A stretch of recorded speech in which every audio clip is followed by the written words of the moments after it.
Dynamic people, financial products and services which will not only meet but exceed your expectations. The services of Mitakul are open for personal accounts as well as Njangi groups, village councils, churches, schools, developmental organizations, clubs and many more. Mitakul makes it easy to open minor accounts for your children from the day of birth. Mitanian Cooperative Credit Union has recently launched its Momo Cash service, which allows users to obtain small loans for daily use, either for airtime, data, or even mobile money. After 22 years of existence, Mitakul remains the focal point of the entire Cameroon network in terms of its level of digitalization and exponential growth. Do not be left behind. Become a member of Mitakul today and benefit from all these advantages. Visit our agencies in Yaoundé, Douala Aqua, Bonamusadi, Village, Andobo, Bafusam, Boya, Mamfe, Limbe my 4.5 mile, Pinin, Santa,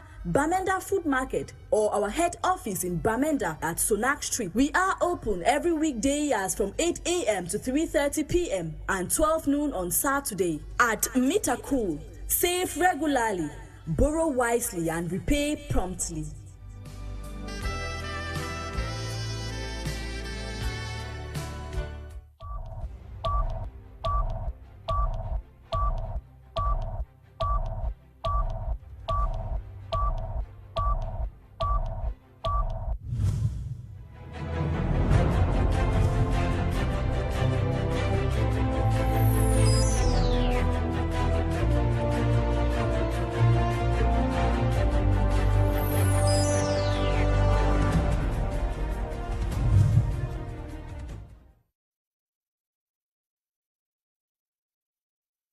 Viewers, you're welcome to this day's edition of Prime on My Media Prime. Today in the program we're going to be looking at cultural or identity crisis amongst Africans, Cameroonians in particular, with one of Cameroon's greatest influencers with a very huge following based in the United Kingdom called Dellys Singah. She recently launched a social media campaign on with the objective of promoting our identity as Cameroonians and Africans as a whole. She wants Africans and Cameroonians to be very, very confident of who they are, to be proud and sell themselves to the world rather than running after the cultures and identities of others. In the program this evening, we are going to be looking at those areas that she thinks that African women particularly should have a rethink and be proud to sell themselves to the world the way they were created by God Almighty. We are very glad to have you for the very first time on Prime Hour Delhi. Good evening and welcome. Thank you so much, Mr. Kum. It's a pleasure having a sit down with you, and I'm excited, though nervous, I'm excited. Yes, Delhi, recently there is a campaign you are launching and are promoting. You are also hoping that mainstream TV radio stations across Cameroon and Africa join you in this campaign to inspire African women to believe in themselves, to be proud of who they are. Are you actually saying that there is a core crisis of identity amongst African women? Most definitely, Mr. Kum.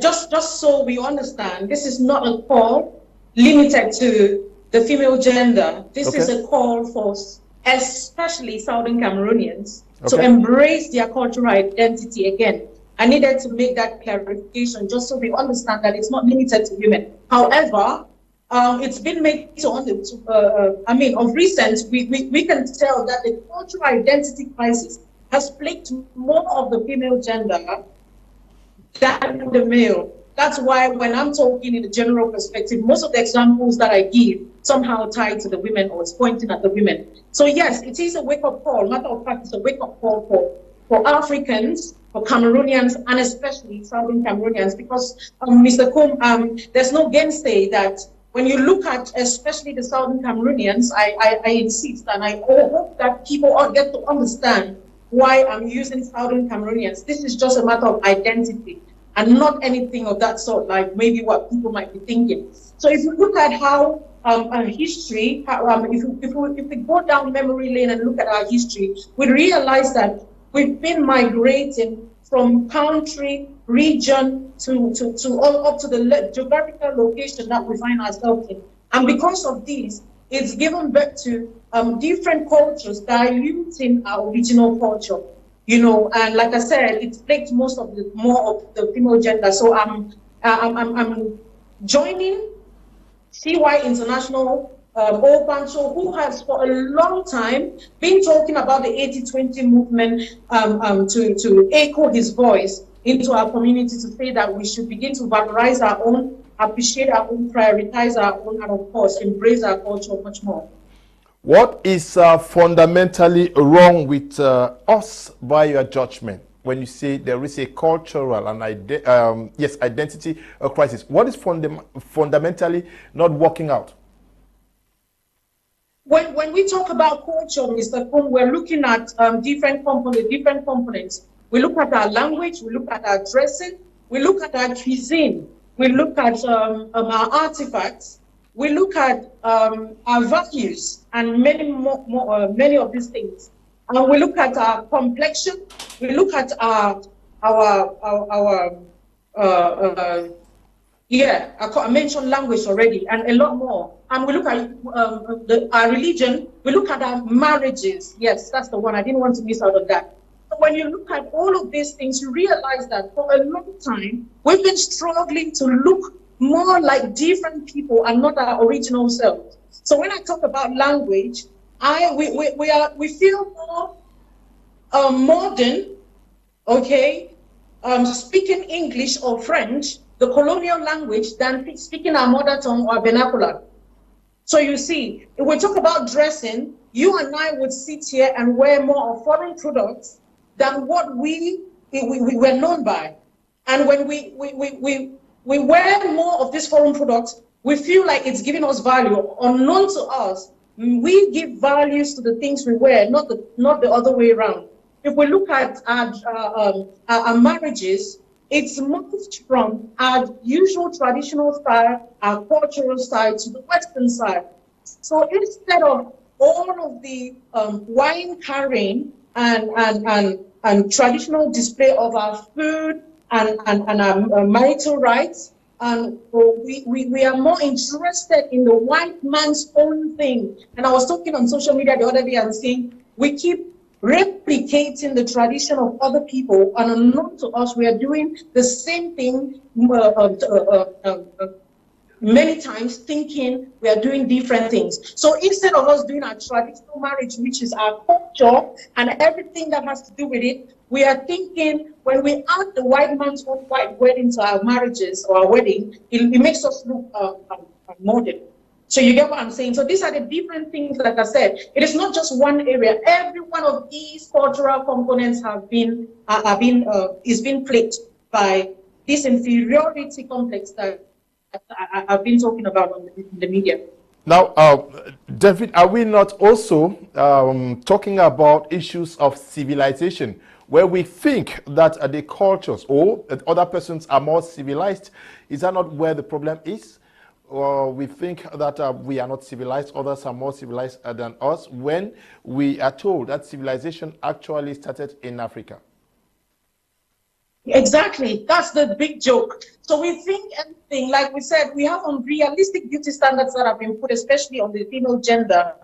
We're looking at every other culture as modern and civilized, but ours. Civilization started in Africa, so what happened? So they have sold, like I said, these unrealistic beauty standards to us. They've sold something different to us, and we've bought into it. And when you buy into another person's culture, you, of course, directly or indirectly put yours down. So we feel inferior about our own stuff, feel inferior about our own things, and then we're trying to be accepted. I think that's literally what most females are trying to do. So we want to look like the white, to be accepted, We want to dress like them to be accepted. We want to talk like them to be accepted. Or not to us, our genuineness, our identity can only be found in our culture, not in another person's. Now, when we do all of these things, we become the photocopy version of them. We are not authentic. And the whites or the foreigners or the West, they see that through us. They see through the crack. They understand, if I'm looking for the authentic version, I know where to go to. We have it already. So it is not you putting on my hair that makes you white. No, you can never be. And so that is why we remain at the background when every other person is going out there. I think that culture is the next oil and gas. I think culture is the selling thing as it is right now. Everybody else is taking but yourself, so you can only be you, and that's the message I'm trying to pass out. Where did we miss it, Del? Because I've met Americans who come to Cameroon particularly because they admire our looks, they admire our culture, they admire our values, and has turned to note that we all are seeking to want to be like them. That is that which they value and admire in us actually does not mean anything to us. Where did we miss the point? Exactly. So the whites value us. When I was talking about the cultural identity components, I did mention artifacts. If you notice, when whites come to Africa, they're more interested in our artifacts. So they get all these carved woods and all of that, and they sell it high. So we in the diaspora, to get into a museum out here, you spend thousands of pounds to purchase or just to see it displayed. That's what we have. I mean, this is what the smallest child in our communities can produce. Now they appreciate this because it is rare, it is good. Africa has the best things. Unknown to us, but what are we doing? We are rather giving our best to them, our resources, all of these finest things to them on a platter, and exchanging with peanut. Do you get what I'm saying, right? So this is exactly what is happening. So they know what is beautiful. The whites appreciate it. They take the raw materials or the finished products to their own land. They valorize it. They put a price tag on it that you and I cannot even afford. So you see, the joke is on us. That's literally what I'm trying to pass on. Now, let's come back to the Cameroon entertainment industry. Are you satisfied with what is happening? Do you have the impression that we value so much what comes from without Cameroon and with very little regards to what our content providers produce in Cameroon? Yeah, the entertainment industry is one of those sectors in Cameroon that is highly plagued by this inferiority complex, I would say. The Cameroon movie industry, first of all, let me go back. Nigerians, of course, we always use them as our example because, of course, they have entertainment as the backbone of their economy. Somehow they have used their economy, their entertainment industry, to sell their country, their nation, their culture to the world. So you and I are buying into that. We bought into it. We don't have a choice because it's really selling. And they have packaged it. They have they have branded it, and you don't have a choice, so you're buying it. Now, Cameroonians, on their own hand, instead of you look at agriculture, which is the backbone of their economy, they want to copy. We want to copy everything. So that's why in our entertainment industry, we say the Cameroon entertainment industry has completely been hijacked. So we have our own values, we have our own system, we have our own structure, we have every other thing, but we want to do it like the Nigerians because we think that is what is selling. No, Nigerians have that as their backbone. What will sell for Cameroonians is agriculture. And if we only brand it, it is going to be to the world as entertainment is to Nigerians. Now let's do this. When Cameroonians think, when they get these Nigerian superstars and bring them into our industry, it's selling out there. What we fail to understand is we keep promoting Nigerians more than our A-list actors or our artists. So you get, for instance, somebody like Ramsey Noel. Ranchula is a household name, and I understand the return on investment that they are looking at. However, that plays negatively on in the Cameroon entertainment industry, because we have people like Chico Valerie, Jeff Epule, who can potentially play that role and even better. But because we have this inferiority complex and we have served in Niger for a long time, we think if we do not get them, we will not sell, and that is a lie from the pit of hell. Now we end up doing movies and productions that is tailored towards the needs of more of foreigners than the local man. So we don't have movies that are folkloric. What do I mean by this? We don't have movies that will tell the stories of how Delphine Singah grew up, went to fetch water, you know, how we played Munjang, you know, growing up. We don't have those kind of movies. We have movies where you can look at it, maybe a foreigner can look at it and say, that's a Nigerian movie. Why? Because we are literally replicating everything about Nigeria than what we have in Cameroon. So what about the music industry? Are Cameroonians themselves not pushing these guys, the stakeholders in both the movie and music industry, to want to copy what Nigeria is doing, because we adore and consume them more than, or appreciate them more than what is produced back here? Yeah, it's the same thing. Entertainment, of course, music is part of that. And like I said, that's another one of our cultural components, music. We have somehow, like if you listen to some of the music, apart from Nigeria, you know, for a long time, we've been playing Nigerian beats. You know, the Afro beats like that. However, Afro is Afro. I get it. But of course, originating from Nigeria, we have our own beats. We have our own artifacts. Why aren't we using this? Because, like I said, inferiority complex has taught us that it's not going to sell. Let's leave Nigeria aside. The Southern Cameroonians are intentional about pleasing every other person but their own people. So if we are not Niger, we have been Frank Jack, whatever word you choose to use. So it is either you're struggling to sing in French, to appease the French speakers, you know, rather than singing to your own people who would understand what you're saying and, of course, appreciate you much more than some people who are just going to always see you as a stranger. But so it's plaguing every one of these sectors here like that. It's plaguing all these sectors. But I want us to take examples from Ghana and Nigeria. Delhi, we understand that the Ghanaians, they consume what is produced in Ghana, and we can see how big the guys have become in Nigeria. They consume what the Nigerians are also producing. The guys are quite big. Why is that not working in Cameroon? It is, yes, Mr. Kum, it is not working in Cameroon because we have shown them we are inferior.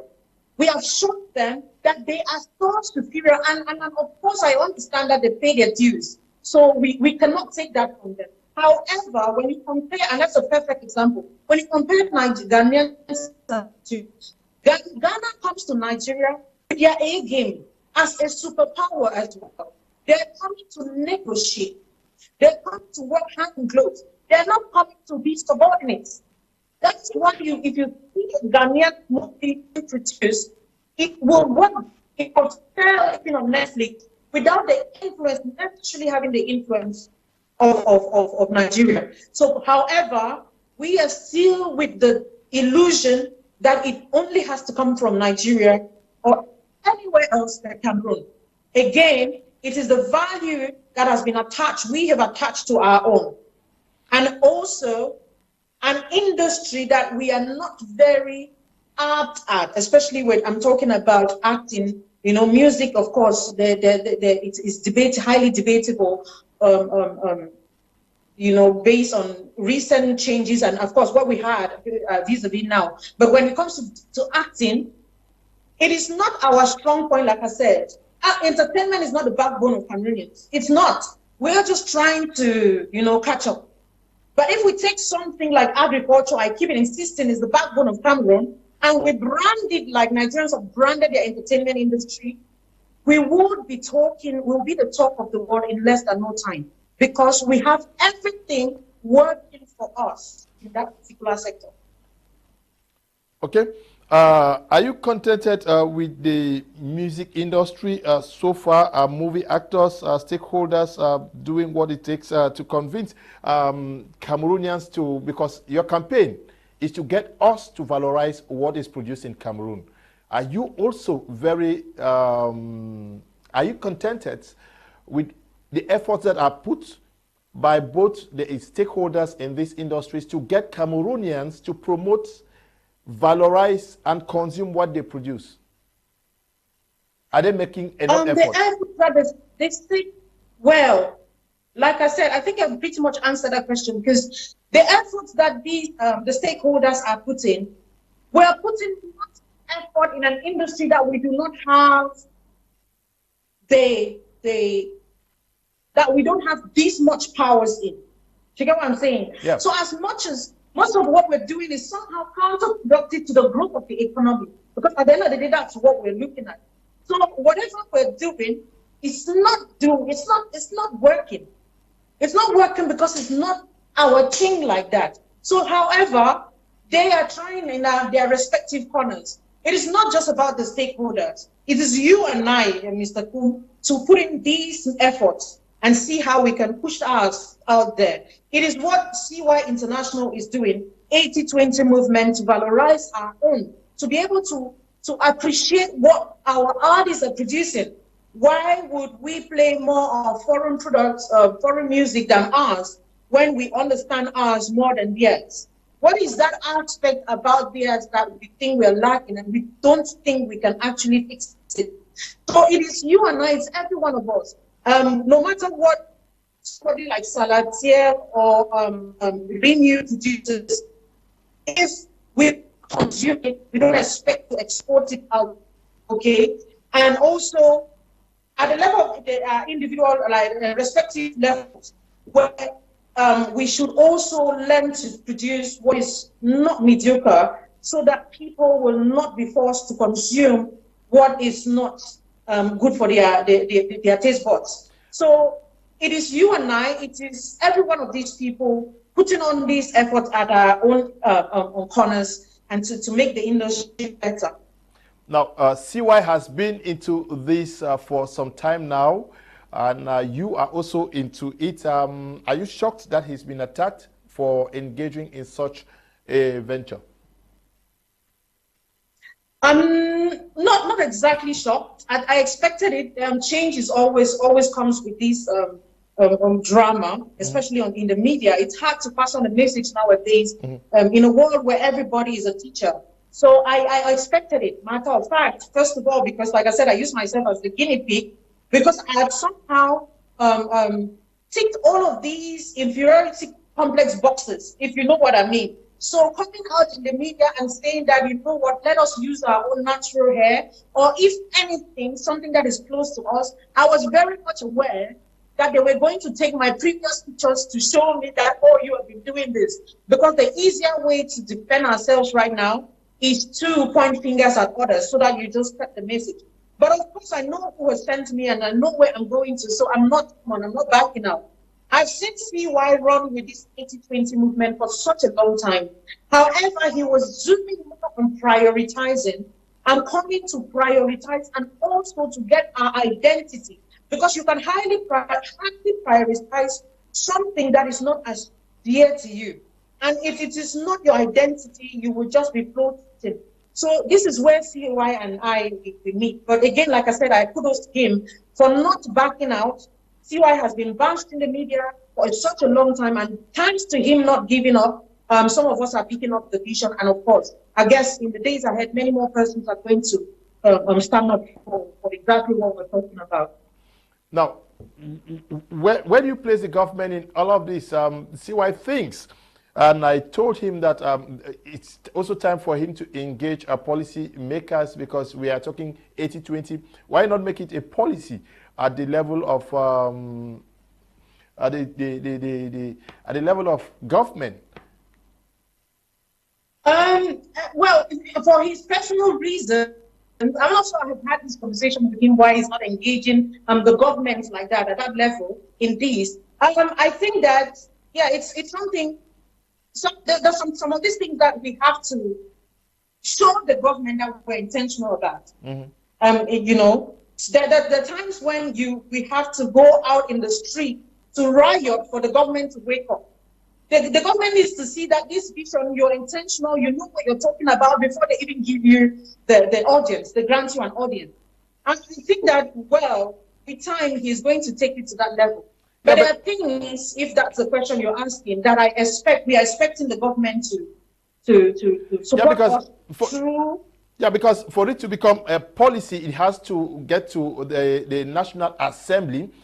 Now, CY is just an individual. Why would the stakeholders, I'm talking about those in the movie and music industry, not join CY to engage these MPs that when next you are going for your session, these should be brought to the table that our artists can no longer feed because of the overwhelming presence of foreign stuff in here?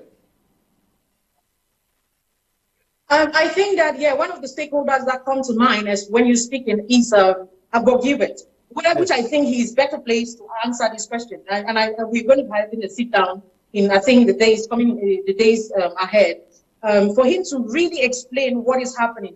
But somehow I've to understand that they have a different language from CY. CY has a not very conventional way of passing on his message that's not very appealing to most of the stakeholders. So they have just let him do what he knows how to do best. Besides, he's the vision bearer, so he understands the vision much more than them.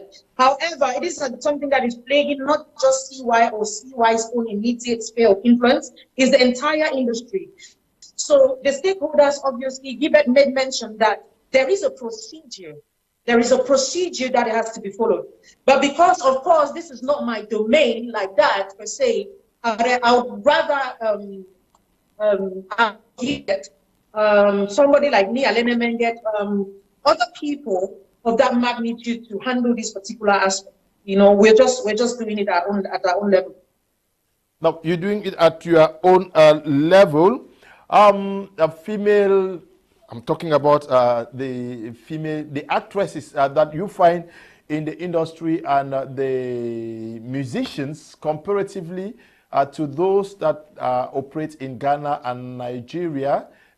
Yes, and maybe Kenya. Are you comfortable with your sisters who are into this industry in Cameroon?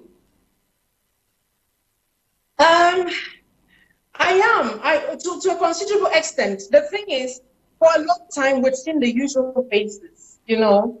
We are comfortable with having our beautiful actresses out there, you know, even partnering with foreigners. The only issue we had was we've seen the same faces acting different movies when we know we have top-notch, we have beautiful talents from these upcomers that they could possibly push out there, you know. So at some point we felt like there was this power tussle. So if it is not this particular actress's face, then the movie is not going to sell or we're not going to do it. But of recent, like I said, there's been a change and we're very impressed. So somebody like Stephanie Tum, I was impressed when she did Saving Bango. That's a blockbuster. Matter of fact, it's one of the best movies that has ever been acted in Cameroon. But guess what? She was not on the poster. It's actually the other lady that came on. She acted a very minute role, you know. That is to tell you the change actually has come. For them to understand that, no, let's give way to these younger ones who are coming up. And let's see if they can sell. Because if we've been having our faces on these flyers for a long time and it's not selling, maybe we could try and it's going to work. And I think it's working. Are you engaging them? Are you, when I talk about satisfied, yes, at the level of acting, satisfied, but what they get in return of what they have been able to put in for years? Are you comfortable with the lives they live? Some of them are your friends, I'm sure. How do you ask me? How do you ask me about somebody else's profession if their return on investment is worth it? I'm not sure. They have a flamboyant lifestyle, so most definitely it is worth it. I mean, you see our actresses, they look good. So what else do you make of that? It's worth it. So the money is coming in. They stand in a better place to tell you if it is they want more or they're comfortable with what they're having. So I mean, I'm not acting yet, so I can't be sure of that. Now, but face value, I mean, it's worth it. Okay, it's worth it. Let's get to some of the things you have been picking on your page so far. Highly followed page. I do follow it also. You have a problem with Africans actually adoring and feeling more important using foreign wigs when we could also make use of our natural hair. What are you putting on there? Is that your hair? It's partly mine. It's partly mine. I have tracks of kinky inside. Okay. Yes, but you have a problem with that. Okay, so this is the message, and I think that a lot of persons are misunderstanding. Okay. So I did not say do not wear anything that is not yours. That will be gross. Okay. Come on. I'm saying that I've lived in this part of the world where every foreigner, matter of fact, I'm a foreigner, so every one of them, the people, the West, every one of them are comfortable wearing their own hair, but the blacks. So, and I used to look at the procedure of that. So what happens is we take the hair of another person. Matter of fact, we call it human hair. I don't know if ours is animal hair or whatever. So we use thousands of pounds and dollars and safer just to get some other person's hair. Now this hair, we don't know where it's coming from as much as it's been processed and all of that. Let's just say you have the money to get it. But sometimes I think it's sheer ignorance and inferiority complex that would make me wear another person's hair, who for the most part is never seen with a strand of kinky. Why is that? So I'm saying, for you to remain African or for your Africanness to be projected more, if you are suffering from maybe what we call locally called bamba, loss of hair and all of that, how about getting something that is close to what we represent? Now, this is not a hair from another person. This is just plastic, synthetic, that has been done, and it can be done like our clothes are made from plastic and all of that. So it's different, and it's close to home than foreign.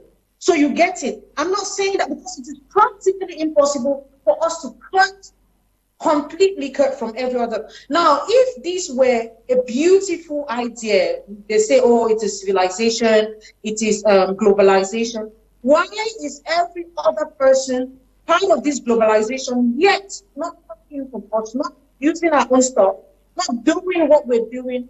We are the only ones pushed to do or replicate them. Something is definitely wrong with that. Now, the ridiculous amount of money that women spend on these wigs and all of that, in a bit to look beautiful. And I don't look beautiful, Mr. Kum. You look great. I think I dropped dead gorgeous with my hair as an African. So you understand exactly what I'm talking about. It is the illusion of becoming beautiful when we're already beautiful. So this is the thing I was talking about. It goes again to our skin. My melanin is popping. I think that this technology is even giving me a lighter shade because I'm darker than this. Now, guess what? When we go and we bleach up, we're telling ourselves that our melanin is not worth it. It's not beautiful. So these, like I said, unrealistic beauty standards, that they are not practicing, Mr. Kum. Okay. They're not. Deli, do you No, just go on. Land before I come on. Yeah, so they don't do it. So why? It shows that they are preying on our ignorance to go and boost their economy. So they produce all of what they're producing, and then Africa is dumping ground, and we are buying into it, somehow thinking it makes us more beautiful. We're stupid. So that's it. What you're saying is that in the UK where you are, Americans, when you look at them, they have their hair on. The Indians also, yes. The Chinese also, and the Russians, the French, but Africans, we go for either the Indian and yes, but we have the Peruvian, we have the Brazilian, we have the Mongolian, we have the Chinese, we have all of these hairdos, all of these, but they're not interested in art. Now, why? They can't buy into the fake version, like I said initially. You can't be buying, if they want the original, they have it. They cannot come to me, seeing me, attaching something on me, and then thinking I'm all of that. No, they know where to go to. So it is one thing, lack of a cultural identity, inferiority complex, and low self-esteem that makes especially us women do these things that we're doing and thinking, you know, we are modern. Yeah, but where is this coming from, Delhi? Because you find ladies who would practically want to, I don't know, kill their husbands or their fiancés to get them human hair that may cost 240,000 francs, 300,000. Does it make a woman more beautiful, more important? What does it add to a woman? Human hair. Again, like I've said, they call it human hair. They've told us, they've taught us that is human hair. Ours is human. Matter of fact, it is more human, like I said, because we have it organic. We have the natural one. That's ours. Which one is more human? That which is live and growing on you. That's what is living and more human than something that has been cut from maybe a dead body and processed. And because it has become inorganic. So like I said, we are bought into these lies that they've told us for a long time. And we are now, instead of me wearing a giving value to a non-living thing, an inanimate thing like a dress, the dress now gives value to me. So I have to wear Louis Vuitton, Dolce & Gabbana to add value. So I have to come and cross my leg, and you see my red bottoms, just so that you see that Delhi is this high class babe, like that. Now the younger ones sit there and dream of this life, these lies that it's been told by the adults, the other ladies who are for the most part complex about their identity, thinking that's the right way to go. So, because like I said, we've been told this thing for a long time, and it's become our reality. That's why even you, the men, are more attracted to girls with fake wigs and ridiculous makeups than a natural girl with her kinky hair, with makeup, without makeup and filters. So, like I said, it has so eaten deep, more like a cankerworm that has eaten deep into it. And I sat and I felt like, Daddy, you are too enlightened to be this deceived. And thanks to CY, I started asking myself, matter of fact, I've been doing that. If you listen to my past interviews, you know, I had a talk with my sister, Gwendolyn Ofongo, the other time, and we talked about this. Like, we asked ourselves legit questions, like, come on. The world is interested in authentic products right now. The world is interested in buying your original. What do we have to give to the world? So if you ask the average Cameroonian woman or man, what do they have to sell out there? Instead of our authentic selves, we're trying to sell foreign wigs from people we don't know where it's coming from. Now, so all of these guys are producing the Peruvian, Brazilian, Mongolian, everything. The target is Africa, because the other guys are very contented with what and who they are. But you also have issues with African ladies and men who are not too confident of their color. Yes, I talked about that, and that's the highest bit that I got, the most backlash from, because 8 out of 10 women in Africa are now bleaching their skin. It started off from, oh, I don't look, my skin is dirty. It took off from there, and it went into, let's just tone it a bit, and then we started bleaching, and then we want to become white in the process. So this is it. So it's a shame. And like I said, there is no other reason why women or men bleach their skin, but inferiority complex and low self-esteem. So I talked about that, and of course, they, you know, like I said, I was talking about these things that are plaguing our identity and our cultural, our self and our cultural identity, and bleaching was one of them. That is one of the things that we know that we're complex about when we take up our own complexion. Now, like I said, having been in this part of the world, if you are faced with, for instance, we go out, we are in a party, every one of these rays have their natural skin tone. If there's anything, it is just to make them clean. Like it is, they use their normal soap and everything. It is only the black woman who thinks she has to wear eyeliner.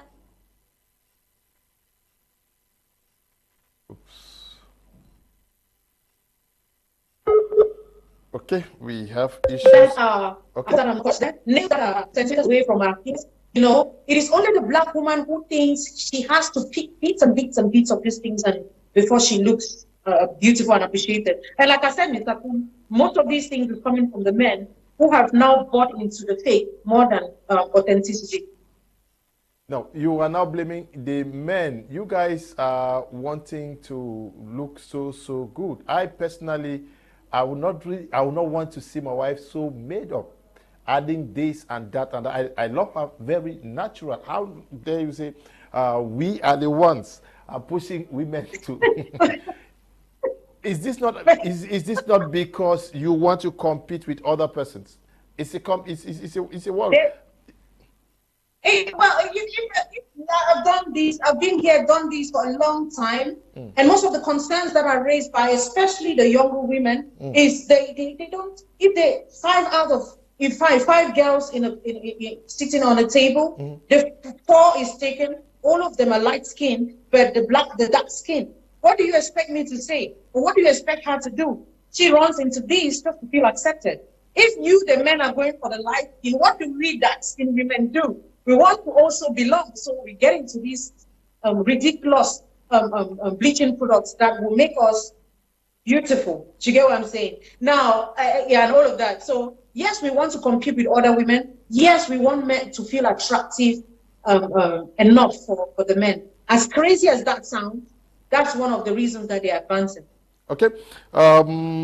Let's look at the situation in which we find ourselves, where almost every woman wants to get the best Brazilian or human hair, and also bleaching. Is it actually increasing in our society because of lack of education, because these campaigns that you are now engaged in have not been engaged in the past years? Yes.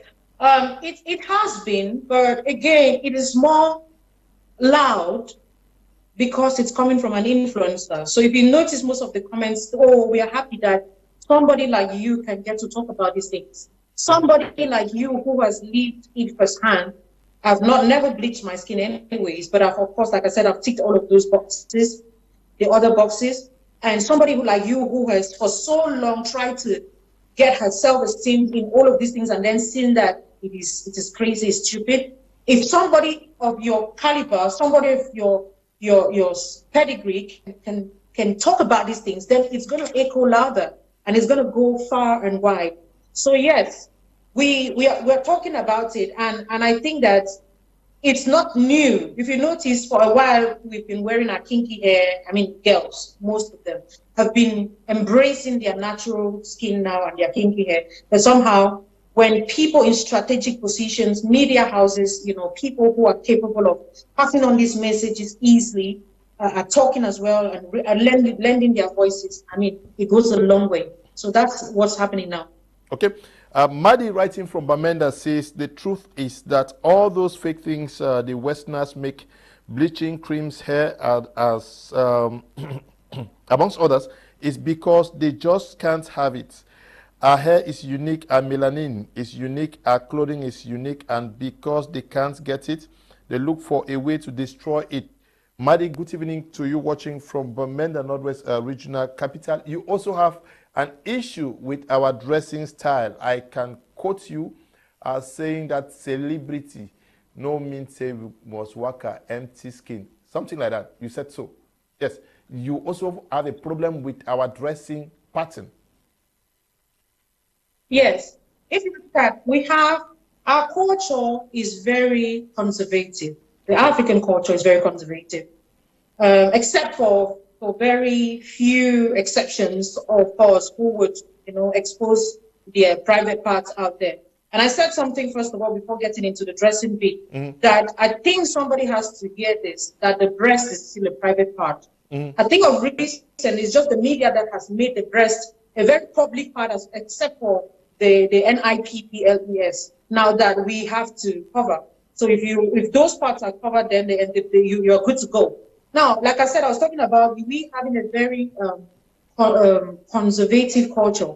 Now, our culture is in such a way that we are fully covered.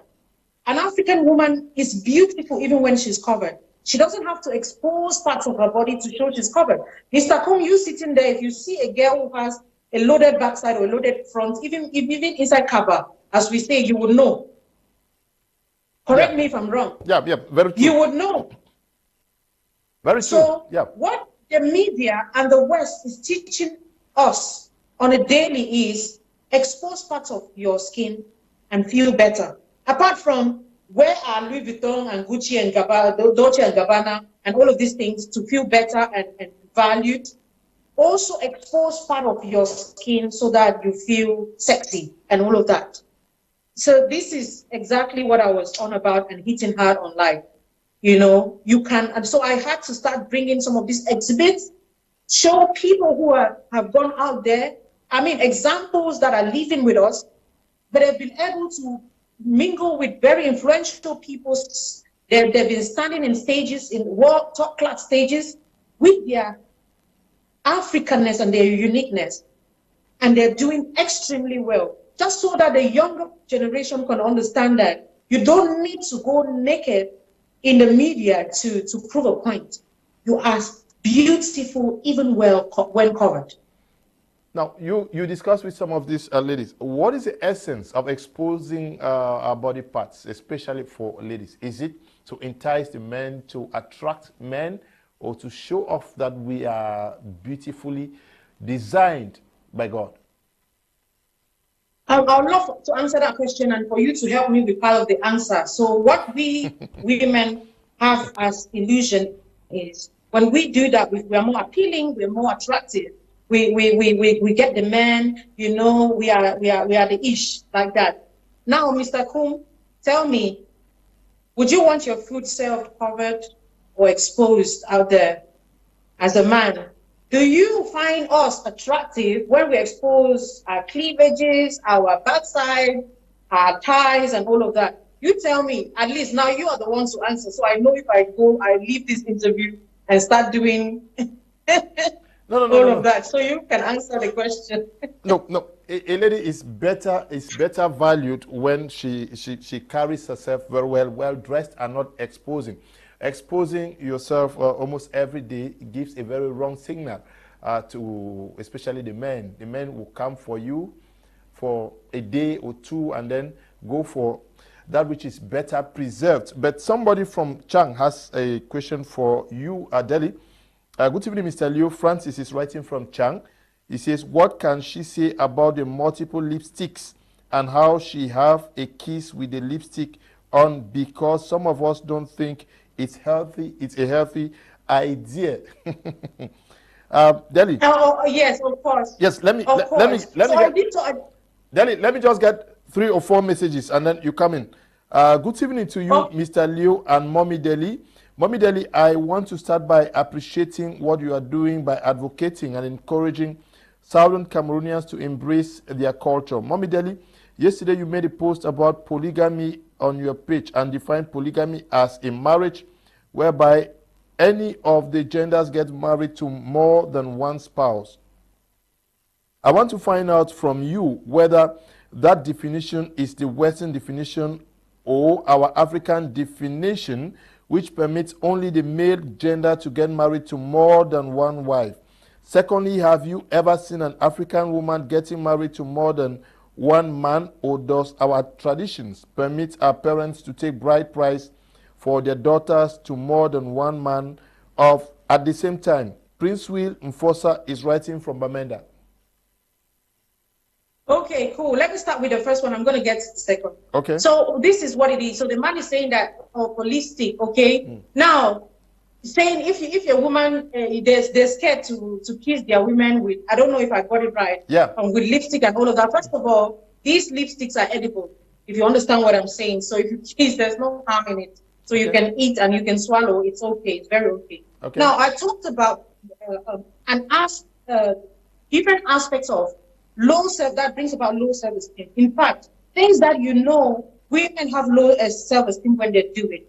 Now, what is makeup? Makeup is just something you do to enhance whatever is there. So I am already beautiful. If I come out in the media with my natural face, I am even more beautiful than when I wear makeup. And I always say that I am even more beautiful than when I wear makeup. Now, have I said women should not wear makeup? No, makeup, matter of fact, is an African thing. We had our own way of doing the makeup. It's just been we've just copied more of the white and all of that. So I said, if you have to do makeup, Mr. Kum, if you see me on the street and you cannot recognize me, then I'm not disguising and not making up. Makeup is just adding one or two things. So my complexion, I don't have makeup on my face. This is my natural skin. The only thing I have on is the lipstick. So if you see me on the street, you can as well recognize me. So the problem is when we go and transform ourselves, we cannot do without the makeup. So if Mr. Cook wants to see me, I have to run into my room and do something on my face. There is a problem with that. But if you see me all the time, and once in a while I say, no, let me touch up, I don't think there's a problem with that. So then if it answers this question, okay? So makeup is just an enhancement. It is not disguise. Most women nowadays are being disguised. That's why when you see the before and the after picture of most women, they're very unrecognizable. Now, coming to the question on polygamy, interesting question there, because I remember that I talked about polygamy being an African thing. It's part of our culture. It's embedded in our culture, and most people actually, I had a lot of backlash on that because, especially for the Christians, they were against that because they say, oh, it means I'm preaching that Christians should get seed. So one thing I've come to understand with Christians, sometimes when they're talking, they forget I have a diversified platform. And the world is not made up of just Christians.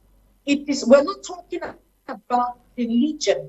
As much as religion is a factor, we are talking about culture. And this encompasses every African. Let's zoom in on Southern Cameroonians. So I talked about polygamy. And I said polygamy is an African thing. Our forefathers got married to as many wives as they wanted. Matter of fact, to have many kids and wives, having those kids and wives in those days meant affluence, it meant power, it meant more wealth. So this is what was happening. And then I said, however, the definition of polygamy, in the strict sense of that word polygamy, means having multiple partners, spouses, meaning it is not gender biased, meaning a woman can get married to multiple partners as well as a man can get married to multiple partners. However, now, if a woman is getting married to multiple partners, that is polyandry. If a man is getting married to multiple partners, that's a type of polygamy which is called polygyny. So what we practice in Cameroon is not polygamy as per se, it is polygyny, which is limited to just the male gender. And that is what I was trying to explain. Because most people run with the word polygamy and not understanding what it encompasses, what it entails. So if you are talking strictly polygamy, then include the female gender. So if you have this education, when next you're talking, you understand that our constitution talks about, is really on about polygyny and not just about polygamy. Okay. I hope I answered the question. Okay. So yes, in that sense doesn't apply to Cameroonians. Okay. Good evening, Mr. Leo. This is Brixton Conrad writing from Yaoundé. Indecency have become the norm of the day. Women whose bodies is meant to be covered and only meant for her partner is now being exposed, all in the name of fashion. Dear ladies, you must not copy every song. It is I am sure nakedness doesn't portray civilization in any way. Let us embrace decency. Please, good evening to you, Conrad, writing there from Yaoundé. Good evening, Mr. Kum. I am really enjoying your program with Delhi. Please do not forget to ask her to enlighten us on our religion these days. In church, you will hear us singing in a Nigerian language that we don't even understand. All men of God must go to Nigeria before they start messages. I am Benford Philip Nku, also writing from Yaoundé. This one. Good evening, Mr. Kum. Good evening, faithful viewers of my Media Prime. Please, can Deli explain to us what identity is? 2, when and how one is said to be in an identity crisis? 3, is it totally bad to redefine one's identity to switch into the ever-evolving war? And 4, talking of African identity, can we really say that the African people can have a defining identity with more than 1,000 ethnic groups and cultures? Okay. Ernest is writing from the north of Cameroon. Good evening, Mr. Liu. Some of these, our Cameroonian artists, make us laugh. Instead of going to studios and producing good music, that can derail us from the Nigerian music. They move around preaching 80-20%. When they get back to the studio, they produce music like "Ya Place Day." It's really funny. Luis is writing from Limbe. Good evening to you, Luis. Good evening, Mr. Liu, and your honored guest. Please, just a question for her. 1, does Cameroon has an industry? 2, does Cameroon need Nigeria? 3, does Cameroon has a platform? Sir Mario is also writing from Yaoundé. So many messages from the nation's capital this evening. Good evening, Mr. Liu. Some women expose themselves because of the lust of the flesh. Some because of the spirit of immorality, some because they want to seduce men. Others are manipulated by demons, others for attraction. All of these are hated by God. Remember, if a man lusts after a woman, even without going to bed with her, commits sin. Echani Joseph, writing from Yaoundé. Yes, Adele, I want us to talk about our marriage, the institution of marriage today, and value accorded to it. You have a notion somewhat different from what actually holds out here on the process of a traditional and the white wedding. We have devalued our wedding according to you, and you think that traditional or white wedding is a traditional wedding of the West. Yes, very much so. I would have loved to. Well, anyway, let's start with that. I said this, that marriage happens to every people as per their culture. I hope that they understand this. Marriage happens to every people as per their culture.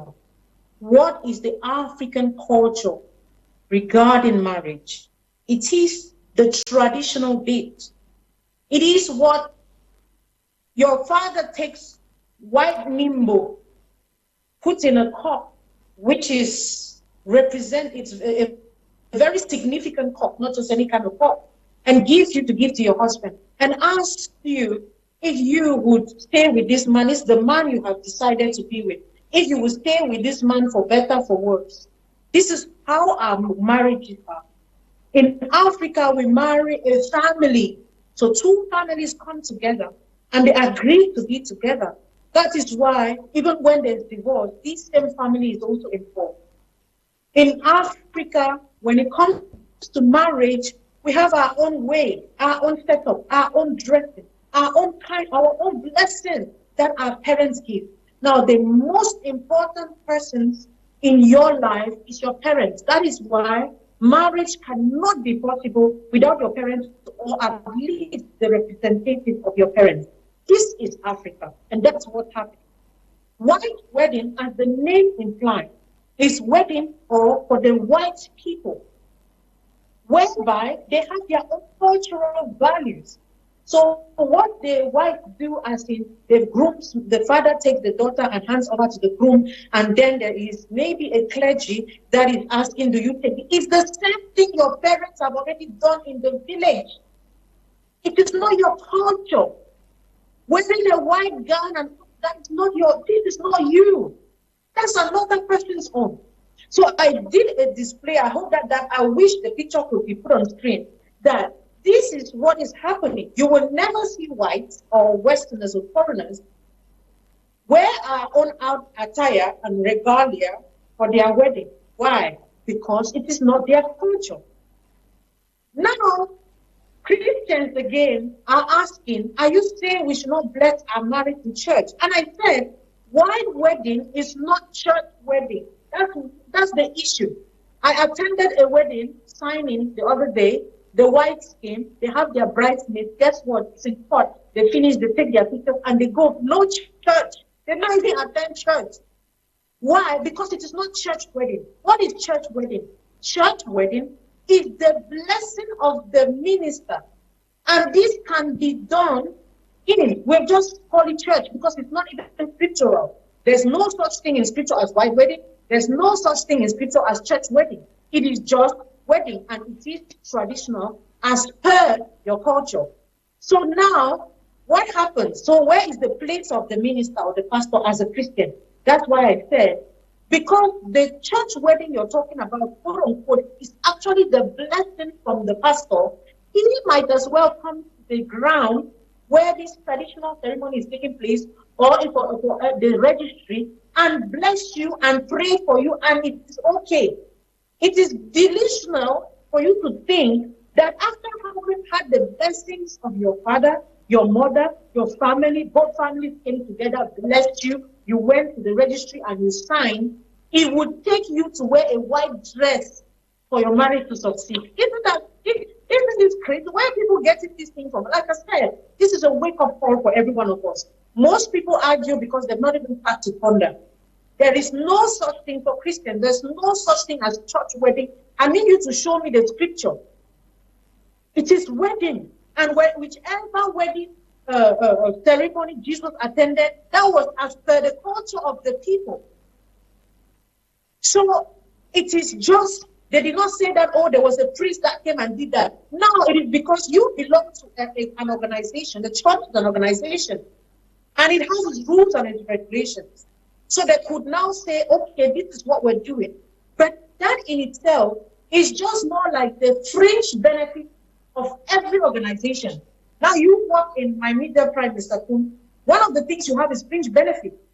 If I cannot have those fringe benefits, because I'm not working at my media prime, it's the same thing with the church. So that blessing is one of the fringe benefits of the organization that you will get. But in itself doesn't cancel that traditionally you are married and you are very much married. Now, when you look at this is the message I'm trying to pass out. Dellys, how would you want to see a typical African couple actually celebrate their marriage? And when you observe what is happening, do you think that we have underplaced our traditional wedding far below the white wedding? Of course, exactly. This is what I'm saying. And that's where the error is coming from. Now, let's just say that because of globalization, we have picked up these bits of and pieces of over there, and we've embraced them. However, it should not overshadow yours. So how do you explain the fact that you would not do your traditional wedding? You cannot even celebrate traditionally, but you can pump in dollars, pounds, and safer into some other person's culture. How do you explain that? So, like I said, this is the inferiority complex. You see, the media is one very, very tricky place. And that's why I always tell people, be careful the platforms you follow, the people you have as role models, and the things you see and copy in the media. Because for the most part, it is mental slavery that is being sold in a subtle way to Africans. This is literally what is happening. Because why? If it's globalization, are we the only ones who have embraced globalization? Why are they not doing it? Why are they not also doing all of that? The blessing of your parents, nothing beats that. Your parents rank higher in the spirit realm and the natural realm than any man of God. Like I said, it is the benefits of worshiping or serving in a particular organization that you have. It doesn't overshadow the blessings of your parents. So this is me calling to anybody who cares to listen. Rather than wasting money buying a wedding dress, if you see how much we spend to buy a white dress compared to how much we spend for our traditional regalia, I mean, this is something that involves two families. These are the people that matter. The rest can come in any order, and you can choose to do it. It's very optional. Okay. So how do you know that you have to copy from the white? If it is optional, don't have to dilute or completely become a shadow of yourself in another person's culture. Then something is wrong. Okay. Hello, I'm Agbo Daniel writing from Trieste, Italy. Just to say, acknowledge you guys are doing a great job. Good evening to our brother watching from Italy. Good evening once more. Auntie Deli, I just like a living, okay, says you are just like a living encyclopedia when it concerns these things. Africans with copy what is white wedding. White wedding is a traditional marriage for the whites. So let us take our own serious. Stop copying the white people. If you are done with your traditional marriage, take your wife to court for legal rights. Okay? You're writing there from Yaoundé. Good evening to you. Good evening, Mr. Liu. I just want to appreciate the lady about her talk on polygamy. At least I've learned something today. Equally, her talk on make is very perfect, and we are pleading to all young ladies that too much artificial things on the face has after effects in later days. Thanks. Temben Gwendolyn is writing from Cape Town, Kumba. Good evening to you, Gwen. Let me take some messages. Delhi, just give me 2 more minutes and we move on with our discussion. Yeah. This one says, Mr. Leo, good evening. I'm happy for the education you and my sister are putting out there. Truly, we are almost losing our African identity. We borrow too much and have become possessed of it. We Africans have been manipulated for a long time. Let's wake up before it's too late, else we will lose everything that identifies us. Thank you, Mr. Leo. Please, I would love to partner with the mindset of that my sister there with how I wish I have her contact. Deco is writing from Douala. Deco, if you need Dellys number, get to me on WhatsApp. I'll ask if she would agree that I share her number with you. I will gladly do that, but on WhatsApp, please. Mr. Kum, please, for the number of that lady or her name that I can find her on Facebook is Ndango Raphael, writing from Yaoundé. Please, my wedding is coming up. Now, Ndango, just write me on WhatsApp. I'll share her number with you. But on Facebook, just get Dellys Singah Official. You get to start following her. Dellys Singah Official. You'll be able to follow. Good evening, Mr. Leo. I actually like this program and I appreciate the lady who is your guest for tonight. Good evening, Mr. Kum. It's Humphrey from Bonaberry. Some women expose their bodies simply because of peer pressure, which today is ever negative oriented. The influence of globalization also accounts for this identity crisis in Africa. Good evening to you. This one says, it's Marco talking from Moyuka. Some men should be conscious because some pastors are dangerous. I love this program. Please keep up in order to sensitize those girls out there. Thank you very much. Good evening, Mr. Liu. I'm enjoying your program. Zadis is writing from Douala. But Delhi, so many persons are raising questions. If we were to focus on these questions, then I will not be able to ask my own questions. But let me take you towards what somebody just raised here, a concern about the Nigerian influence in our churches in Africa and Cameroon in particular. We praise God using either the Yoruba, the Igbos. We do almost everything from the Nigerian perspective, as if God would not hear our prayers in Lamsa in our dialect, Cameroonian dialect. Exactly, Mr. Leo, Mr. Kum. I spoke about this extensively.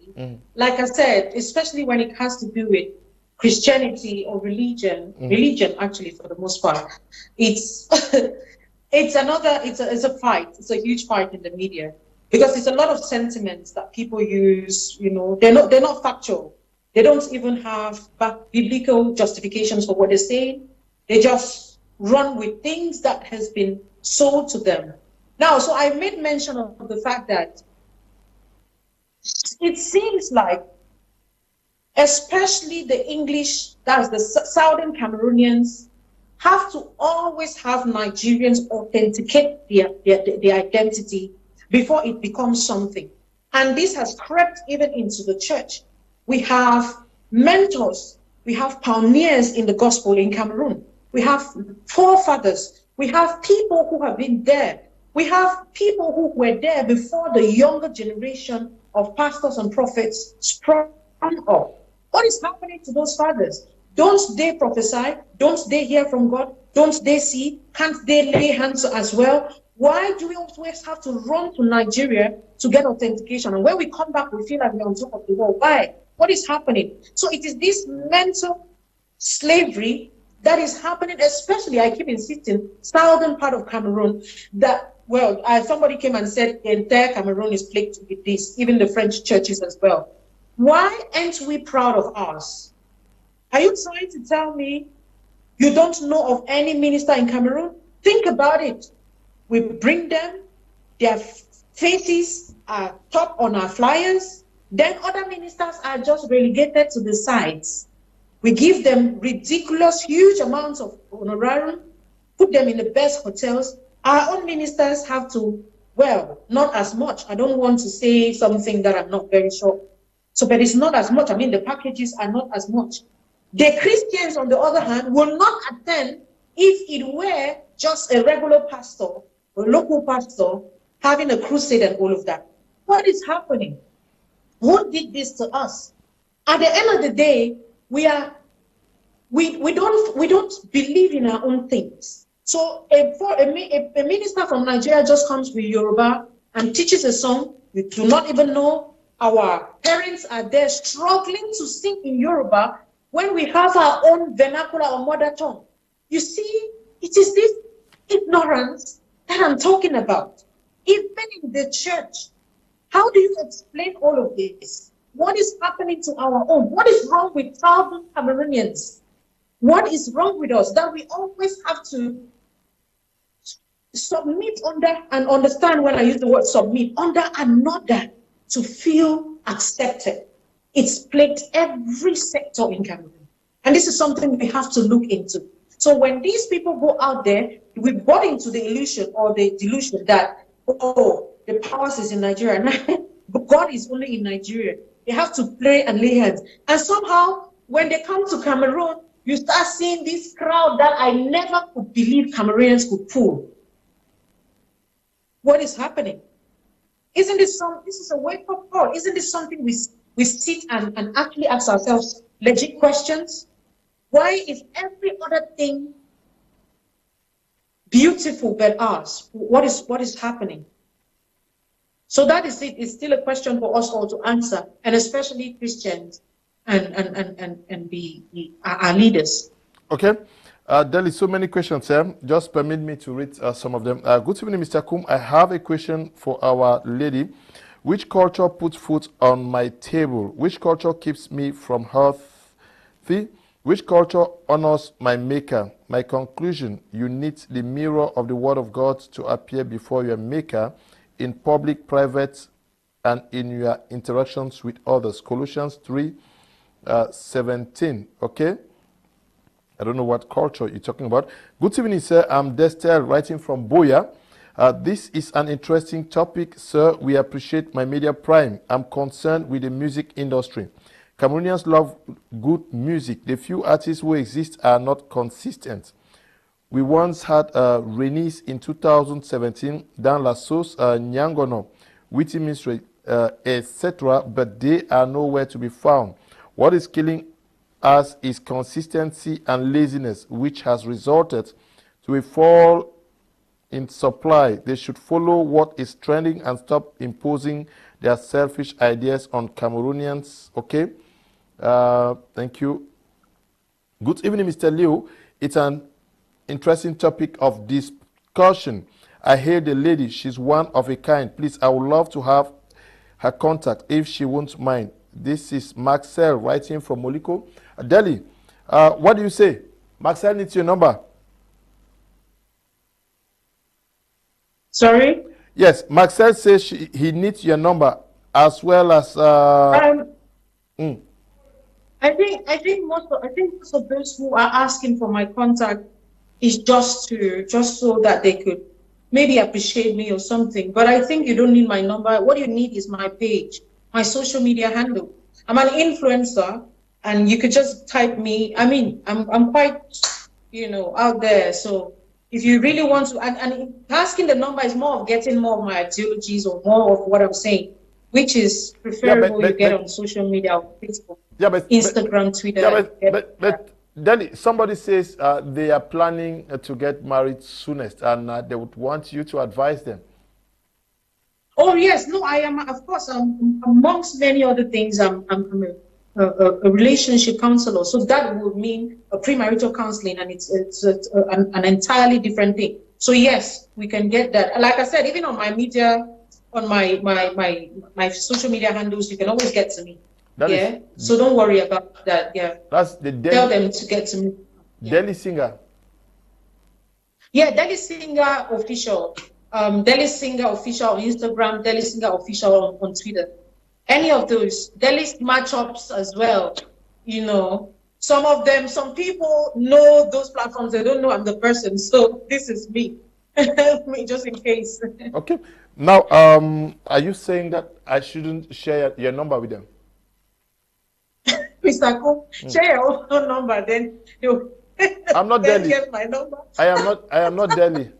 Someone asking, two persons have written. No, I'm not hiding my number. Understand, for professional reasons. That's why. Okay. Like I said, I think it's easier to get to me through my handles, so you will benefit much more than just what you're having here. Yes, I have 5 messages. I will not want to read them. They're asking whether Delly is married.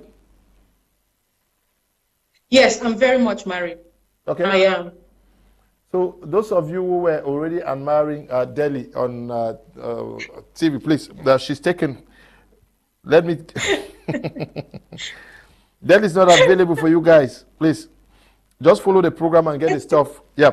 Good evening, everyone at the studio. My name is Lambi Jarvis from Limbe. I want to appreciate a young woman from UK. She has really been so inspirational. I think our problem is so deep that if we must get rid of this white supremacy, then we must first decolonize the educational system of Africa. Good evening, Mr. Leo. I love the program. Please let us keep her number, okay?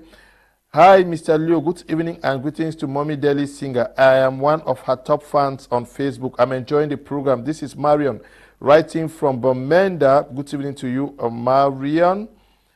This one says, thanks. Okay. An anonymous follower of her Facebook page where she tries to educate most of our deviant female sisters. Okay. Thank you very much. Good evening, Mr. Leo. I'm Mukete from Kumba. I'm so delighted with the knowledge my sister has this evening. It's really a wake-up call. Okay. Good evening, Mr. Leo. I'm so happy to be an African. The only problem is that Africa is so blessed. In short, Africa is the world in miniature. It's just that Africans are loved, hospitable, kind. They are one another's keeper. But I have this question. Can we Africans focus on their culture? Let love lead. Again, dear Sylvester is writing from Yaoundé. Globalization means everyone welcomes the culture and beliefs of the other, not that Africans embrace Western culture while the West shunt African culture. Sonny White, writing from Boya. Good evening to you, Mr. Leo. Thank you very much. Good evening, Mr. Leo. When God blessed Adam and Eve to be husband and wife, where was tradition? Okay. Good evening. God is not only in the church, he is everywhere, and so a pastor can bless your marriage even on the day of the traditional wedding. The guest lady is very correct. Okay, Chani Joseph writing there. Good evening, Mr. Kum. This is Kingsley from Yaoundé. I'm enjoying the program, and I want to thank the lady for telling some of my African brothers and sisters what they really need to know. Good evening to you. Delhi, now, you also think that we need to lay emphasis on our mother tongue. We're talking about the vernacular, the dialect. We are very, very comfortable and appreciated, feel more valued when we speak good French and English. Yes, Mr. Yes, Mr. Kum, that again is another issue that is plaguing our culture. So we believe, like I said, I was talking about, you know, when I say, please, for those of you who joined the program later on, okay, when I talk about Southern Cameroons, understand it is solely for the purpose of our identity. So we understand exactly where we're coming from. So I introduced myself as Singah. I come from the southern part of Cameroon. In fact, precisely the Grassfield, the northwest region of Cameroon, Momo Division, Ngi Subdivision, RJ Village, and Akwite Quarter.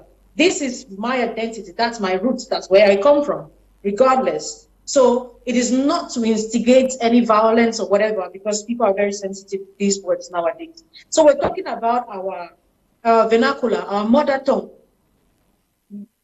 Unfortunately, unfortunately, because we say that Cameroon is very diversified, it's Africa in miniature, somehow I used to look at it as a blessing. Not that it's a curse, but it's not serving its purpose somehow. I think it pushes us further and further apart, because we get to speak different languages. All these ethnic groups are speaking differently. Even in Ngi, we have different ways of calling different things. So what I was trying to explain to them regarding this thing of languages, you have to embrace it. We've gotten to the level where you would see two people from Ngi, where I come from, or two people from So or Bangso people.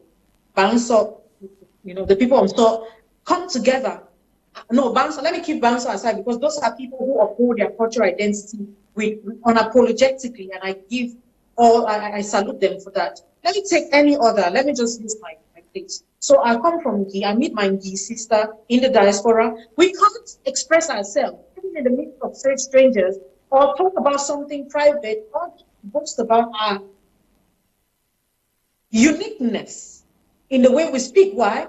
Because we have been brainwashed to think English is a much more polished and modern language. You see? So we don't even want to identify with it. So I'm thinking, please don't, especially with the women, don't talk to me in Ngi, just so that don't disgrace me. This is literally the words that some of us use. Don't disgrace me. And think about it. Our parents used to instill in us all of these values. Then we got into this generation. We start thinking our parents were old school. Our parents were not modern. Oh, now we know what is up. We are more modern. And now think, who is suffering? We and posterity. There's these children we are raising who, for the most part, know nothing, because we're not even proud of it.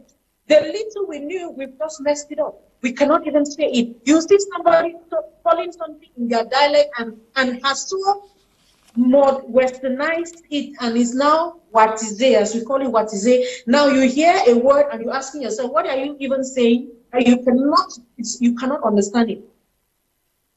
Now, our children are limited. They don't know, because you cannot teach them what you do not know, or what you're not even proud of. Can you begin to think of your children's children, Mr. Kum? Can you begin to think of what is going to happen to them? I think sometimes I weep for the generation ahead, for our moral values, the language, addressing all of these cultural values or identity that we have is gradually being diluted. And matter of fact, some of them have been lost altogether. The only remnant of our culture that we still have is our food, our cuisine. That's why you saw me fighting actually on social media the other time when a Nigerian celebrity talked about trying to, overshadow us with cuisine. I'm like, please, you can talk entertainment. When it comes to cuisine and food, we have the X factor on that. So yes, it is all of these things I'm talking about. Okay, it is all of this you're talking about. Good evening for you in the studio. The lady on your program is one of the kind. She is perfect. I enjoy her so much. Thank you. I'm Mako, writing from Muyuka. I really love the words of that lady. I also need to contact her. Okay, Mako. Follow her on Dellys Singah, Facebook or Twitter, Instagram page. Mr. Liu and others, congrats and more grace to your elbow. I love you all. Lucas is writing from Pendamboko. Good evening, Mr. Liu.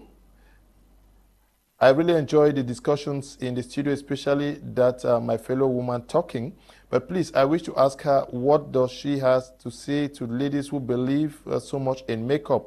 I wish to have her contact too. Please, Mana is writing from Bafoussam. Good evening to you, Mana. This one reads, bonsoir à vous au studio. Bonsoir aussi à toi qui nous écrit. I don't know where you're writing from. Good educative program. Thanks for all your programs, Mr. Liu. I wish any program concerning culture, let Delhi be on the panel. Let's learn a lot today. I'll contribute sooner, okay? Oops. Messages will not even permit me read. Madam, it's true, emphasis needs to be laid on the mother tongue, but please, how do people who do not grow up speaking their dialect learn it when they're old?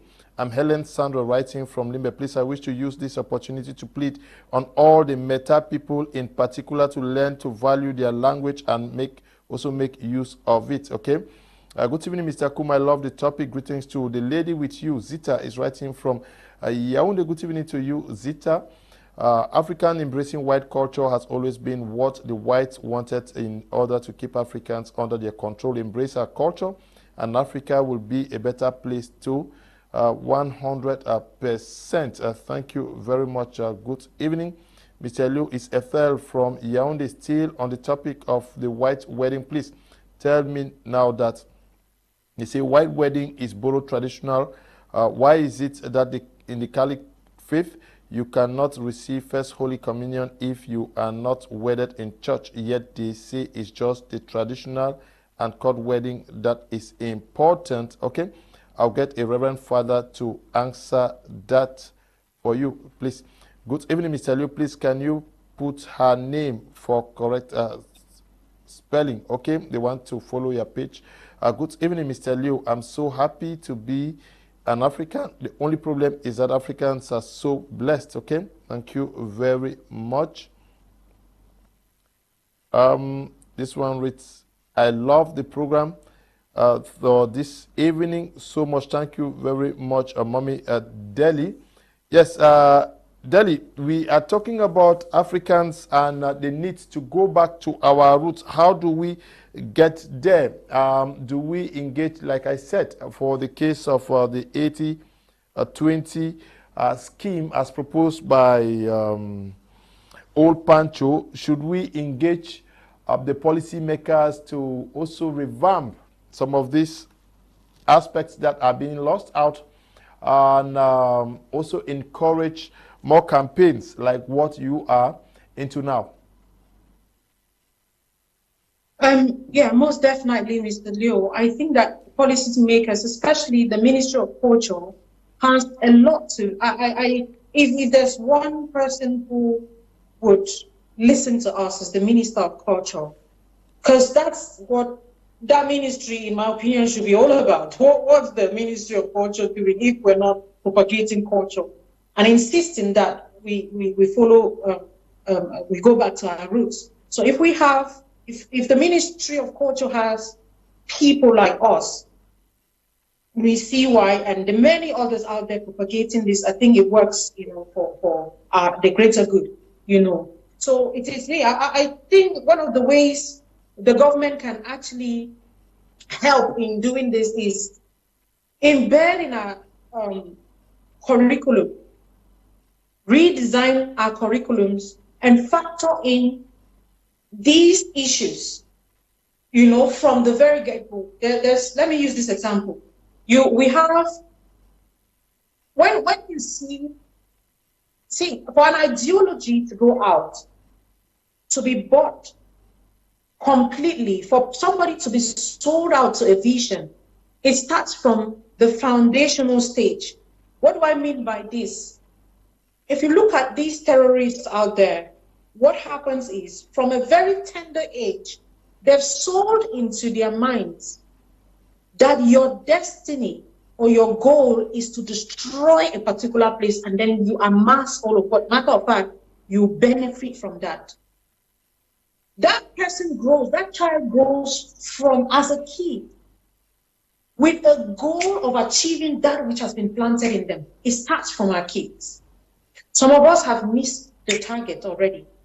But if we buy into this and we become intentional about it, we'll plant this in our kids, and you cannot take it from them when they grow up. Even the Bible says that you would train a child in the way they would grow, and when they come of age, they will not depart from it. So regardless of what happens in between childhood and adulthood, that is inconsequential.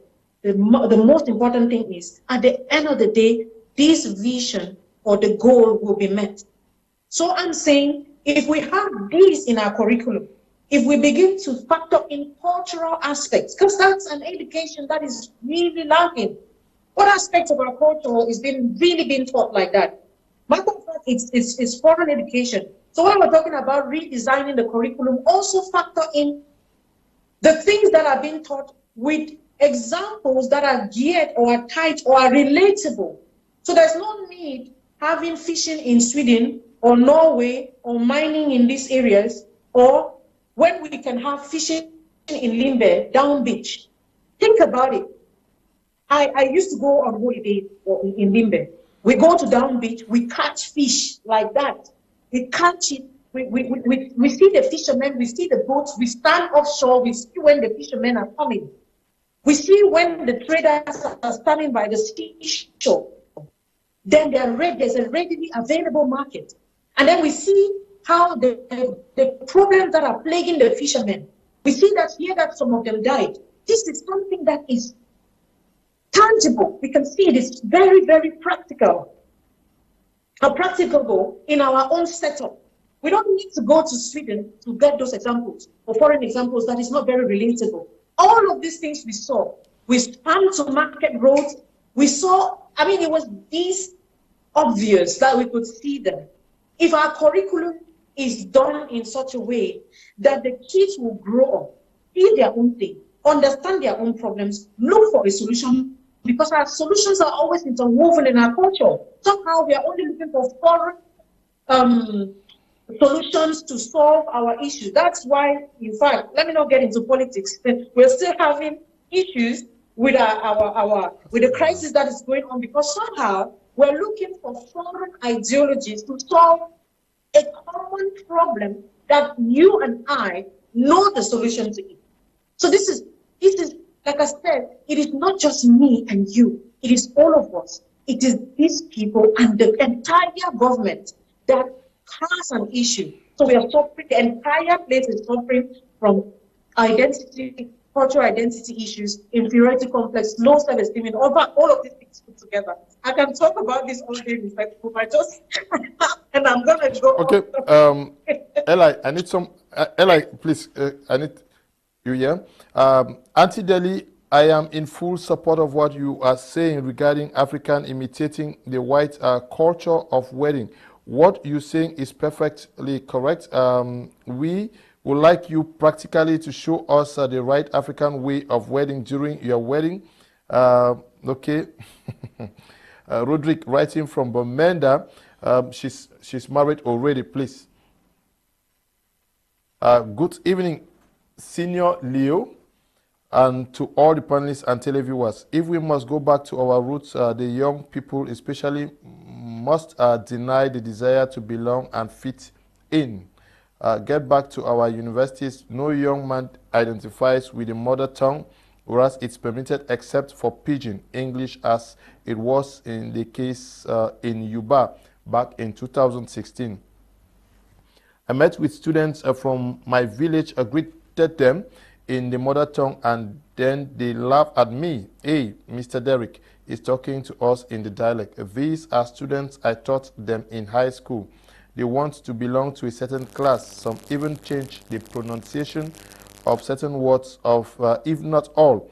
We, the young people, should take the first steps. Bongajum Derrick Ndisi, writing from New Bell at Tuakom, Bamenda. I'm called Caleb from Kumba. Good evening, Mr. Liu. I really like what that lady is saying. Thank you for giving me knowledge about marriage this evening. Good evening, Mr. Kum. I am very proud of Dellys. She is a true daughter of Ngi. I will give her a traditional title in Andek. Chief Enga, writing from Andek, Ngi. Okay, good evening to you, Chief. Good evening, Mr. Liu. Elvis from Tamulung Bamenda, enjoying your programs always. I strongly believe Africa as a whole will be a better place if Western influence and culture is completely cut off. By so doing, our younger generation will grow up in the African way. Can't just imagine how Africans' wedding is now termed a traditional marriage. Minor, meanwhile, the so-called white man's white wedding is now the most important in almost all African states. It's really, really sad. Delhi, you are an influencer. Are we not also where we are because influencers have not lived up to expectation? Most of them are not doing what you are doing, that is influencing the public opinion positively towards rediscovering where we went wrong. Yes, I wish I was not the one to answer this, okay? So, because it's going to feel like I'm trying to toot my horn and then bring out the other influences down. I think, for the most part, the influence, especially the English-speaking influencers and in the media, they're trying as much as possible to add their voices to this, okay? It's a whole of this. I'm not sure about the French influencers. However, the notion of influencing has always been about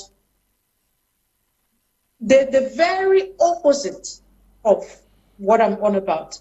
So if you get to maybe some of these very popular, we of course, we don't have the numbers. The French influencers have the numbers. And if you go and look at what they're influencing bags, they're influencing shoes, they're influencing hair, the same thing that this movement is actually fighting against. So somehow it looks like we're in conflict, especially as it is right now. I'm hoping that I can get to some of our French influencers to join us and echo their voices so that Cameroonians in general can benefit from this message, that this crusade that some of us are struggling to spearhead. So yes, influencing for the most part has truly been, for lack of a better word, destructive to especially the young woman out there. Okay. Good evening, Mr. Liu. To me, white wedding in Africa is not a bad idea because English religion and even education is something that we copy from the whites. It's a murder writing from mile 40. My 40 should be, I don't know, whether it's in Bomenda, I don't know. Good evening, Mr. Liu. That woman is a true daughter of the soil. She's God's gift to bring out some facts about us. Thanks to her and you guys out there. Desmond, watching from Santa. Good evening. Good evening, Baba. So beautiful, and I love the confidence in which you speak about our African identity. Really, our culture remains our identity. Without it, we are nobody. I would have loved you appeared in the Northwest traditional wear this evening. Automatically, it would show where you're coming from. Kialof is writing from Yaoundé. Good evening, Mr. Leo. Good evening, Mr. Leo and our sister Dellys. I really appreciate what she is telling us, and I hope we really learn our culture, because it's now I'm seeing the importance of my dialect, and I'm really regretting when my dad was forcing us to speak the dialect, because sooner our dialect will disappear, because this generation coming up only likes speaking grammar. Thanks for the topic. Let's go back to our roots. Really Jacqueline writing from Yaoundé. So many messages from Yaoundé this evening. All protocols duly respected. Andong Stefan reporting from Moyuka. About culture, to me, should be a self-priority, for it's better to be contented with what you have if you don't have what you want. So maintenance and cultural practices is a way of keeping our identity. Good evening, Mr. Leo. It's Edmond from Kribi. I really enjoy your program, and the words of that lady, they are so inspiring. Dellys, you have been inspiring people this evening. Thank God for you. Hello, Mr. Leo. Why is CDC doing this for? We see what topic are going back to the house. God help us. Mr. Paul is writing from Pendamboko. I don't know whether that is related to this topic. Good evening, Mr. Kum. I'm enjoying the program. That my sister is saying something great. I really love her talk. It's Maureen writing from Kumba. Good evening to you, Maureen. Please, is that lady an actress? I would love to see her act. Dellys, we are already at the end of today's edition of the program. Certainly you have some last words for the many viewers watching you this night. Oh wow, man, we've it's been, I thought we were going to have just 30 minutes. Now we've gone over an hour or so. Well, I'm really honored to have been on here. Thank you so much for the invite, Mr. Kum. For those of you watching me, those of you who know me on social media, those who are watching me for the very first time, and I want to say it's an honor and a privilege for me to be spearheading a crusade like this, and I'm hoping that we can all join our voices to echo it louder, so that for posterity's sake, our children will not be found wanting, our culture will not be lost, and of course our identity will not also be tampered with. I'm especially talking to the younger ones coming up, the youngsters, both men and women, that before you start thinking, remember I talked about identity and of course priority. So before women start thinking of wearing wigs, develop brains that before you wear wigs, priority, okay? I'm not saying that wigs in itself is that bad, okay? I'm saying there is priority. Before you start thinking of dying over makeup, haven't developed character. Before you start thinking of spending on designers, haven't made money. People would hardly question these choices if it is in order, if our priorities are in place. The problem is we have lost our priority, okay, and we are now chasing other things. A foreign identity, a foreign culture, doing things over and over, not understanding what we are doing, getting money to do lavish weddings when we can invest in better things, insisting on our fiancés, especially the women. I'm speaking to the women, and I know this message doesn't sit well with a lot of women. I spoke about it today. Rather than encourage your fiancé to save some of that money, which at the end of the day helps you more and your children, okay? Rather than getting to please an unpleasable crowd, and then you start suffering the moment you're getting into wedding, because the most important thing into marriage, rather, because the most important thing is marriage, which is at home, and not wedding, which will be displayed on social media. Again, let us go back to our roots, embrace our cultural identity, understand that globalization is not westernization. Globalization is embracing every one of these cultures and respecting our unique differences. However, westernization is the culture of the West. So what they have taught us is westernization is what it's supposed to be, and that's what we are buying. So unknown to us, we are left our own culture and rather prioritizing the culture of other people. Follow me on social media, Dellys official on all the social media platforms. That's my handle. And of course, we can continue with this crusade and this narrative and this education. And of course, we are sure that we were not lost. Our posterity will not be found wanting. Thank you so much, Mr. Leo, and the entire team and all of you backstage. I appreciate it. Thank you. Thank you, Delly. Good evening, Mr. Liu. That woman is a true daughter of the soil. She's got a gift. Okay. Delly, thank God for you. Good evening, Mr. Liu. I just want to shout out to Mommy Delly for the great work she's doing. Ahead, I'm Yvette, one of her Facebook followers, writing from Kumbu. Good evening, Mr. Liu. Dega watching from Douala. I really like when Delly Singah official talks about our culture. Our culture remains our pride as Africans. Okay, thank you. Andong Stephen says that good evening to all of you. I'm enjoying the program. In regards to that, my country girl. Okay. I don't know whether she's your country girl, but Delly has received your greetings and appreciations. This one says, unfortunately, many people refuse to learn and speak the dialect but can't speak English and French as the case in Cameroon.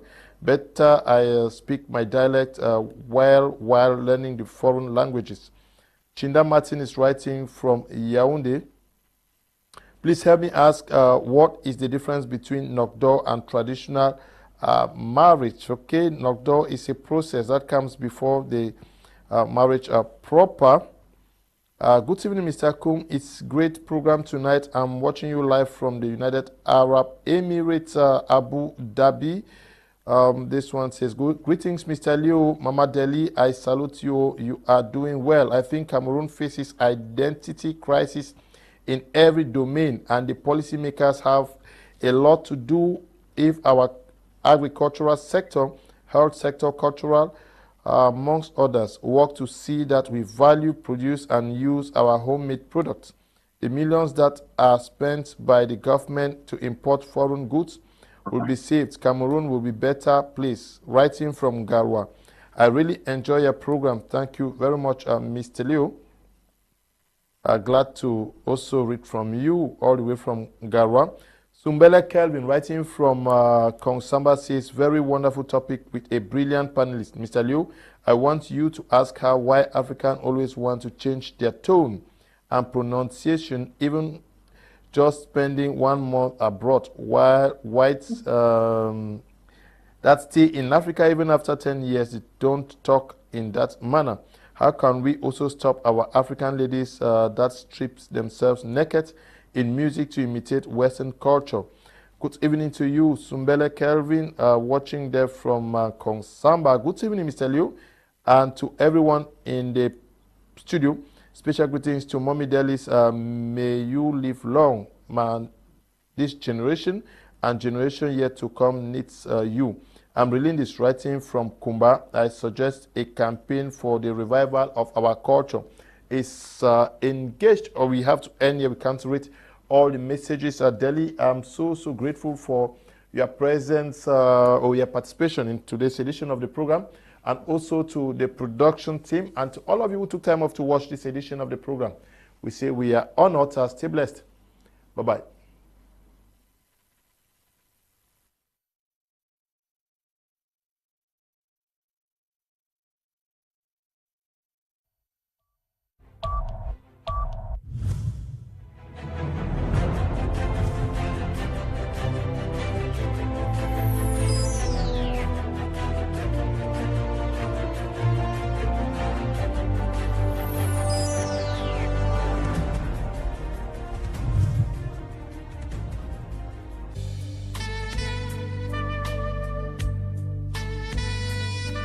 In need of a helping hand, Mitanyan Cooperative Credit Union is here for you. Mitanyan Cooperative Credit Union is a dynamic people-owned savings and loans cooperative society operated on sound cooperative and business principles. Are you looking for a secured place to save money with a monthly interest, receive salaries, or take loans at reasonable rates of interest? Mitanyan Cooperative Credit Union provides you with required quality and affordable financial products and services which will not only meet but exceed your expectations. The services of Mitakul are open for personal accounts as well as Njangi groups, village councils, churches, schools, developmental organizations, clubs, and many more. Mitakul makes it easy to open minor accounts for your children from the day of birth. Mitanyan Cooperative Credit Union has recently launched its Momo Cash service, which allows users to obtain small loans for daily use, either for airtime, data, or even mobile money. After 22 years of existence, Mitakul remains the focal point of the entire Cameroon network in terms of its level of digitalization and exponential growth. Do not be left behind. Become a member of Mitakul today and benefit from all these advantages. Visit our agencies in Yaoundé,